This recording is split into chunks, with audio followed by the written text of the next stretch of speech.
સુરતના અમરોલી વિસ્તારમાં રહેતી દિવ્યાંગને ગર્ભવતી બનાવનાર પાડોશી નરાધમને અમરોલી પોલીસે ઝડપી પાડ્યો છે.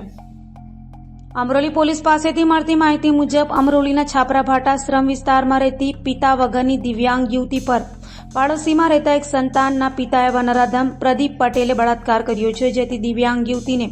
3 મહિનાનો ગર્ભ રહી ગયો છે. તબીબી તપાસ માટે યુવતીને લઈ જતા રેપનો મામલો સામે આવ્યો છે, જેના આધારે અમરોલી પોલીસે ગુનો નોંધી દિવ્યાંગ યુવતી પર બળાત્કાર ગુજારનાર નરાધમ એક સંતાનના પિતા પ્રદીપ પટેલની ધરપકડ કરી વધુ તપાસ હાથ ધરી છે. આ કામે હકીકત એવી છે કે આ કામે જે ભોગ બનનાર જે છે એ બોલી કે સાંભળી શકતી નથી અને માનસિક રીતે વિકલાંગ છે, જેથી ગઈ 22/4 આ કામના જે ભોગ બનનાર જે છે એમને પેટમાં દુખાવો પડતા અને વોમિટ જેવું થતાં એના જે કાકી જે છે એને દવાખાને લઈ ગયેલા, તો એમને જાણવા મળ્યું કે આ જે ભોગ બનનાર જે છે એ પ્રેગ્નન્ટ છે,